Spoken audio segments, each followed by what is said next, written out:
Okay, mukhang maaga po tayong makakatapos. Alas 12 pa lang po ng tanghali, narating na po natin yung pang-anim na simbahan dito po sa bayan ng Tansa. So medyo napabilis yung ikot, mabibilis din yung ating mga pasahero. Medyo may kasisigipan nga lang po yung kalsada. Maging yung patio po ng simbahan ay 3 bus lang po yung magkakasya. May mga sidewalk vendor pa po dito sa gilid. So nagkataon may karinderiya na po tayong nahintuan dito sa gilid.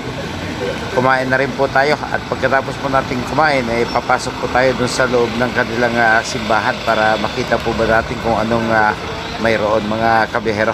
So first time din lang po nating makarating dito po sa simbahan mismo ng Tansa.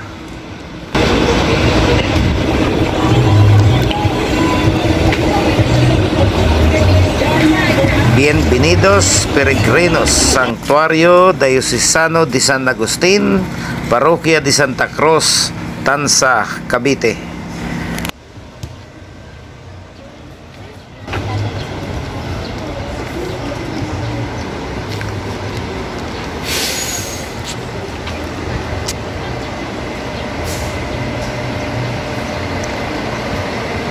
Okay, natatanaw na po natin itong kanyang historical marker mga kabiyahero.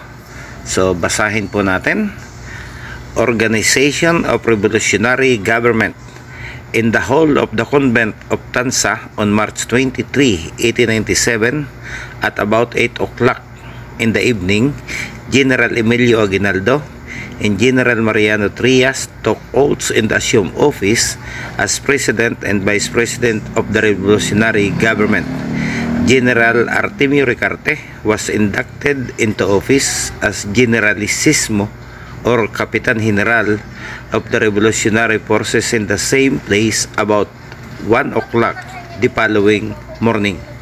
They were chosen by the revolutionists as at a convention held on March 22 at the Casa Hacienda of the Heroes. This new government replaced the Katipunan.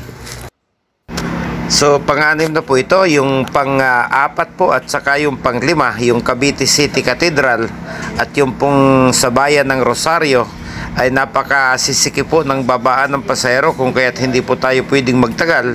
Nag-drop lang po tayo ng pasahero at pagkatapos ay tayo po naghanap ng mapaparadahan, kung kaya't hindi ko na po maihahatid sa inyo yung lugar po ng Cavite City mismo at saka yung bayan po ng Rosario, Cavite mga kabiyahero.